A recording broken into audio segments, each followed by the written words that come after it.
Hi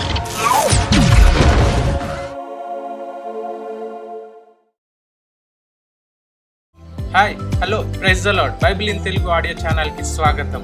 మరొక ఎపిసోడ్కి స్వాగతం.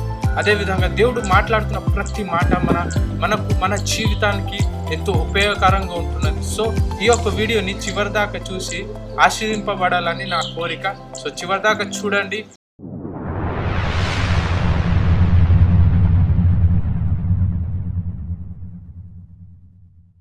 న్యాయాధిపతులు 11వ అధ్యాయము. గిలాదు వాడైన యెఫ్తా పరాక్రమము గల బలాఢ్యుడు. అతడు వేశ్య కుమారుడు. గిలాదు యెఫ్తాను కనెను.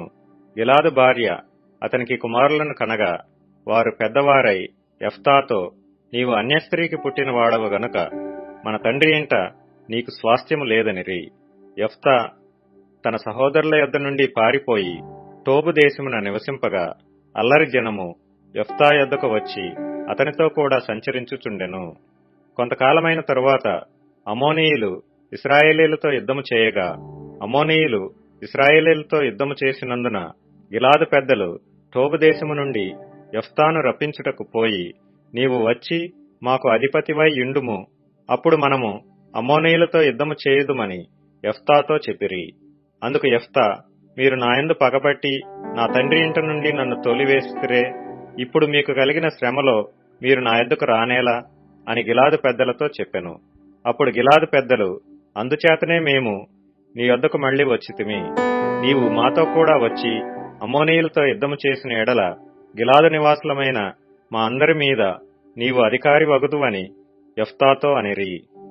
అందుకు యెఫ్తా, అమోనీయులతో యుద్ధము చేయుటకు మీరు నన్ను గిలాదుకు తిరిగి తీసుకొని పోయిన మీదట యెహోవా వారిని నా చేతికి అప్పగించిన ఎడల నేనే మీకు ప్రధానుడు నవ్వుదునా అని గిలాదు పెద్దలను అడుగుగా, గిలాదు పెద్దలు, నిశ్చయముగా మేము నీ మాట చొప్పున చేయుదుము, యెహోవా మన ఉభయుల మధ్యను సాక్షిగా ఉండునుగాకని యెఫ్తాతో అనిరి.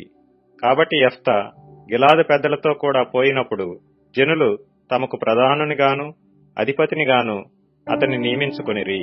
అప్పుడు యెఫ్తా మిస్పాలో యెహోవా సన్నిధిని తన సంగతి అంతయు వినిపించెను.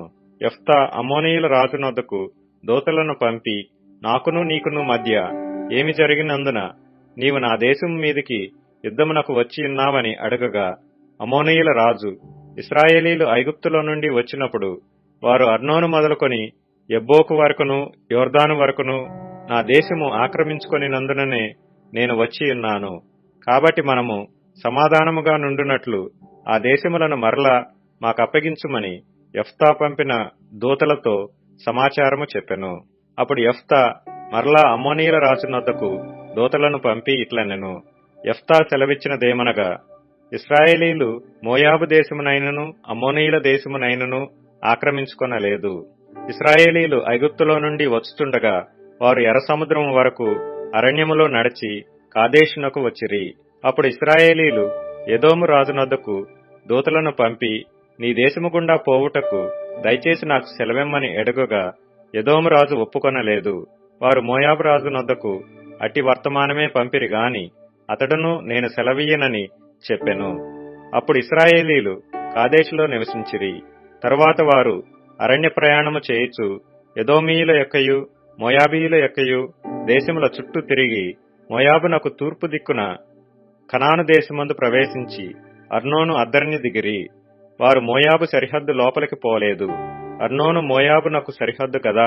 మరియు ఇశ్రాయేలీలు అమోరీయుల రాజైన సీహోనును హెష్బోను రాజునొద్దకు దూతలను పంపి, నీ దేశము గుండా మా స్థలమునకు మేము పోవునట్లు దయచేసి సెలవిమ్మని అతని యొద్ద మనవి చేయగా, సీహోను ఇశ్రాయేలీలను నమ్మక తన దేశములో బడి వెళ్లనీయక తన జనులనందరినీ సమకూర్చుకొని యహసులో దిగి ఇశ్రాయేలీలతో యుద్ధము చేసెను.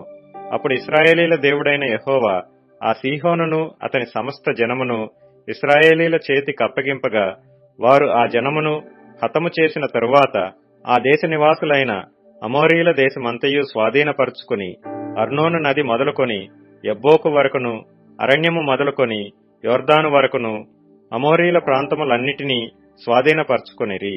కాబట్టి ఇశ్రాయేలీల దేవుడైన యెహోవా అమోరీయులను తన జనుల ఎదుట నిలవకుండా తోలివేసిన తరువాత నీవు దానిని స్వతంత్రించుకుందువా? స్వాధీనపరుచుకొనుటకు కెమెషను నీ దేవత నీకిచ్చిన దానిని నీవు అనుభవించుచున్నావు గదా. మా దేవుడైన యెహోవా మా ఎదుటి నుండి ఎవరిని తోలివేయునో వారి స్వాస్థ్యమును మేము స్వాధీనపరుచుకుందుము. మోయాబు రాజైన సిప్పోరు కుమారుడగు బాలాకు కంటే నీవు ఏమాత్రమును అధికటవు కావు గదా.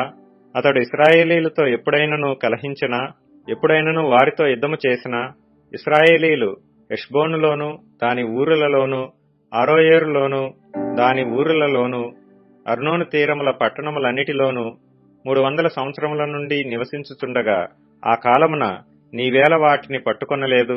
ఇట్లుండగా నేను నీ ఎడల తప్పు చేయలేదు గాని నీవు నా మీదకి యుద్ధమునకు వచ్చుట వలన నా ఎడల దోషము చేయుచున్నావు.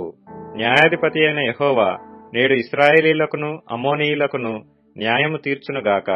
అయితే అమ్మోనీయుల రాజు యెఫ్తా తనతో చెప్పిన మాటలకు ఒప్పుకొనలేదు. యెహోవా ఆత్మ యెఫ్తా మీదికి రాగా అతడు గిలాదులోను మనష్షేలోను సంచరించుచు గిలాదు మిస్పేలో సంచరించి గిలాదు మిస్పే నుండి అమ్మోనీయుల యొద్దకు సాగెను. అప్పుడు యెఫ్తా యెహోవాకు మ్రొక్కుకొనెను. ఎట్లనగా, నీవు నా చేతికి అమ్మోనీయులను నిశ్చయముగా అప్పగించిన ఎడల నేను అమ్మోనీయుల యొద్ద నుండి క్షేమముగా తిరిగి వచ్చినప్పుడు నన్ను ఎదుర్కొనుటకు నా ఇంటి ద్వారము నుండి బయలుదేరి వచ్చునదేదో అది యెహోవాకు ప్రతిష్ఠితమగును, మరియు దహనబలిగా దానిని అర్పించదనెను. అప్పుడు యెఫ్తా అమ్మోనీయులతో యుద్ధము చేయుటకు వారి యొద్దకు సాగిపోయినప్పుడు యెహోవా అతని చేతికి వారిని అప్పగించిన గనుక అతడు వారిని, అనగా అరోయేరు మొదలుకొని మిన్నీతుకు వచ్చు వరకు అబెల్కేరామీము వరకును 20 పట్టణముల వారిని నిశ్శేషముగా హతము చేసెను. అట్లు అమ్మోనీయులు ఇశ్రాయేలీల ఎదుట నిలవకుండా అణిచివేయబడిరి. యెఫ్తా మిస్పాలోనున్న తన ఇంటికి వచ్చినప్పుడు అతని కుమార్తె తంబురులతోనూ నాట్యముతోనూ బయలుదేరి అతనిని ఎదుర్కొనెను. ఆమెగాక అతనికి మగ సంతానమే గాని ఆడు సంతానమే గాని లేదు. కాబట్టి అతడు ఆమెను చూచి తన బట్టలను చింపుకొని, అయ్యో నా కుమారి, నీవు నన్ను బహుగా కృంగచేసితివి. నీవు నన్ను తల్లడింపజేయు వారిలో ఒకతివై ఉన్నావు. నేను యెహోవాకు మాట ఇచ్చి ఉన్నాను గనుక వెనక తీయలేననగా ఆమె, నా తండ్రి, యెహోవాకు మాట ఇచ్చి ఇంటివా? నీ నోటి నుండి బయలుదేరిన మాట చొప్పున నాకు చేయము. యెహోవా నీ శత్రువులైన అమ్మోనీయుల మీద పగ తీర్చుకొని ఉన్నాడని అతనితో నెనెను. మరియు ఆమె నా కొరకు చేయవలసినదేమనగా, 2 నెలల వరకు నన్ను విడువుము. నేనును నా చెలికత్తెలను పోయి కొండల మీద ఉండి నా కన్యాత్వమును గూర్చి ప్రలాపించదనని తండ్రితో చెప్పగా అతడు పొమ్మని చెప్పి 2 నెలల వరకు ఆమెను పోనిచ్చిన గనుక ఆమె తన చెలికత్తెలతో కూడా పోయి కొండల మీద తన కన్యాత్వమును గూర్చి ప్రలాపించెను. ఆ 2 నెలల అంతమున ఆమె తన తండ్రి వద్దకు తిరిగి రాగా అతడు తాను మ్రొక్కుకొనిన మ్రొక్కుబడి చొప్పున ఆమెకు చేసెను. ఆమె పురుషుని ఎరుగనే లేదు. ప్రతి సంవత్సరమున ఇశ్రాయేలీల కుమార్తెలు 4 దినములు గిలాదు దేశస్థుడైన యెఫ్తా కుమార్తెను ప్రసిద్ధి చేయుటకద్దు. ఈ యొక్క అధ్యాయంని ఇంతవరకు మీరు వీక్షించినందుకు ధన్యవాదాలు చెల్లించుకుంటున్నాను. ఈ యొక్క అధ్యాయం ద్వారా మీరు ఆశ్రయింపబడ్డారని నేను నమ్ముచున్నాను. అదేవిధంగా మా ఛానల్ని లైక్ చేయండి, షేర్ చేయండి, సబ్స్క్రైబ్ చేయండి. అదేవిధంగా బెల్ ఐకాన్ని ఆన్లో పెట్టి ఎటువంటి ప్రేయర్ రిక్వెస్ట్ ఉన్న డిస్క్రిప్షన్ లింక్ని క్లిక్ చేసి మీ యొక్క ప్రేయర్ రిక్వెస్ట్ మాకు పంపించాల్సిందిగా మేము కోరుకుంటున్నాం. మీ గురించి ప్రార్థన చేయడానికి మేము సిద్ధంగా ఉన్నాం. Thank you.